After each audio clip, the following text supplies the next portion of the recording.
BYD dilaporkan memangkas sekitar 100.000 tenaga kerja atau setara sekitar 10% dari total karyawannya. Langkah ini menjadi salah satu efisiensi terbesar yang pernah dilakukan perusahaan sejak berdiri. Pemangkasan tenaga kerja ini menandai perubahan strategi bisnis BYD yang mulai berfokus pada efisiensi operasional dan peningkatan produktivitas di tengah perubahan kondisi pasar global. Kendaraan listrik asal China, BYD, dilaporkan melakukan pemutusan hubungan kerja terhadap sekitar 100.000 karyawan. Langkah efisiensi besar-besaran ini dilakukan di tengah meningkatnya tekanan di industri kendaraan listrik global, serta persaingan yang semakin ketat di pasar domestik China.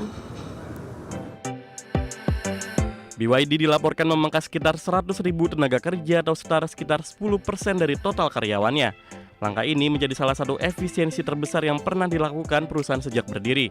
Pemangkasan tenaga kerja ini menandai perubahan strategi bisnis BYD yang mulai berfokus pada efisiensi operasional dan peningkatan produktivitas di tengah perubahan kondisi pasar global. Langkah efisiensi ini terjadi di tengah ketatnya persaingan di pasar kendaraan listrik, khususnya di Cina. Persaingan harga antar produsen serta menurunnya permintaan domestik membuat margin keuntungan perusahaan tertekan. Kondisi ini diperburuk dengan banyaknya produsen baru yang masuk ke pasar sehingga memaksa perusahaan besar untuk melakukan penyesuaian strategi agar tetap kompetitif. Data menunjukkan laba tahunan BYD mengalami penurunan sekitar 19%. Penurunan ini menjadi indikator kuat bahwa industri kendaraan listrik sedang menghadapi fase pengetatan. Menurunnya profitabilitas membuat perusahaan harus menekan biaya operasional termasuk melalui efisiensi tenaga kerja dan optimalisasi produk di berbagai lini bisnis.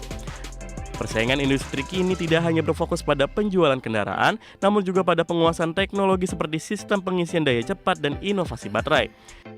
BYD berupaya mengalihkan strategi ke pengembangan teknologi dan ekspansi pasar internasional sebagai langkah untuk menjaga pertumbuhan jangka panjang di tengah tekanan pasar domestik. Pasar kendaraan listrik di Cina disebut mulai mengalami kejenuhan akibat persaingan yang terlalu padat. Banyaknya pilihan produk dan perang harga membuat daya saing semakin meningkat namun margin keuntungan menyusut. Kondisi ini memaksa perusahaan termasuk BYD untuk melakukan penyesuaian besar-besaran agar tetap bertahan dan menjaga posisi di pasar global. Berbagai sumber IDS Channel.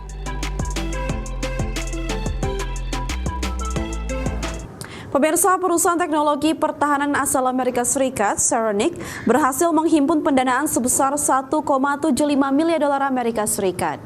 Dana ini akan digunakan untuk mengembangkan dan memproduksi kapal tanpa awak dalam skala besar di tengah perubahan strategi militer global. Saronic berhasil mengumpulkan dana sebesar 1,75 miliar dolar Amerika Serikat yang meningkatkan valuasi perusahaan menjadi sekitar 9,25 miliar dolar. Pendanaan ini menjadi salah satu yang terbesar di sektor teknologi pertahanan berbasis otonom. Investasi ini menunjukkan besarnya minat pasar terhadap teknologi militer masa depan yang mengandalkan sistem tanpa awak dan berbasis perangkat lunak. Perusahaan ini diketahui mengembangkan kapal permukaan otonom yang dapat beroperasi tanpa awak manusia. Teknologi ini dirancang untuk meningkatkan efisiensi operasi dan mengurangi risiko terhadap personel militer. Saronic menargetkan produksi lebih dari 20 unit kapal per tahun pada 2027 dengan memperluas kapasitas galangan kapal dan rantai pasok.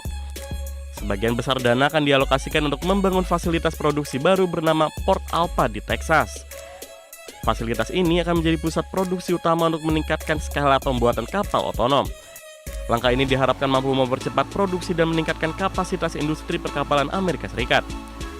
Perkembangan teknologi militer global kini bergeser ke arah sistem tanpa awak yang lebih efisien dan dapat diproduksi dalam jumlah besar.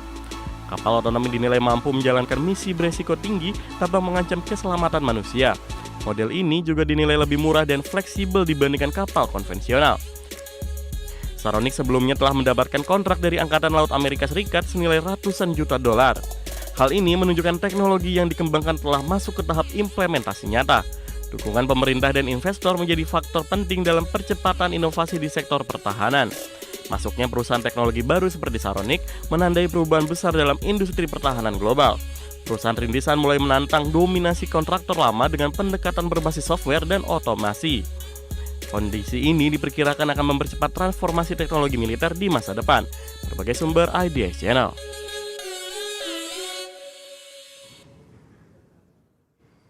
Perusahaan robotika asal China, Egibot, berhasil mencapai produksi 10.000 unit robot humanoid. Pencapaian ini menandai percepatan besar dalam industri robotika global yang mulai masuk ke tahap produksi massal dan implementasi yang nyata. Agibot mengumumkan telah memproduksi robot humanoid ke 10.000 unit yang menjadi tonggak penting dalam industri robotika.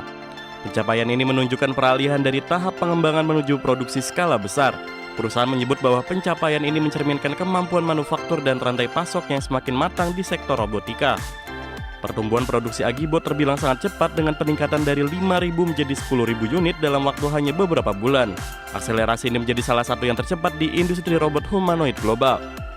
Percepatan ini didorong oleh standarisasi produksi dan efisiensi rantai pasok yang memungkinkan skala produksi lebih besar. Sebagian besar robot yang diproduksi telah digunakan dalam berbagai sektor seperti logistik, retail, hospitality, hingga pendidikan.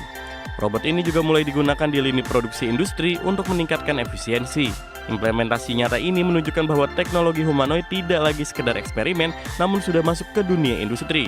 Permintaan terhadap robot humanoid terus meningkat tidak hanya di Cina, namun juga di pasar internasional. Agibot melaporkan produknya telah digunakan di berbagai wilayah seperti Eropa, Amerika Serikat, hingga Asia Tenggara. Kondisi ini menunjukkan potensi besar teknologi robot humanoid dalam mendukung berbagai aktivitas manusia. Pencapaian ini dinilai sebagai tanda bahwa industri robotika global telah memasuki era baru, yaitu produksi massal dan adopsi luas. Perusahaan robotika kini tidak hanya berfokus pada inovasi, namun juga skala produksi dan nilai komersial. Perkembangan ini diprediksi akan mempercepat transformasi industri di berbagai sektor ke depan. Robot humanoid yang dikembangkan Agibot mengandalkan teknologi kecerdasan buatan untuk menjalankan berbagai tugas secara otonom. Teknologi ini memungkinkan robot untuk berinteraksi dan beradaptasi dengan lingkungan sekitar. Pengembangan AI yang semakin maju menjadi faktor utama dalam percepatan adopsi robot humanoid di masa depan. Sebagai sumber IDX Channel.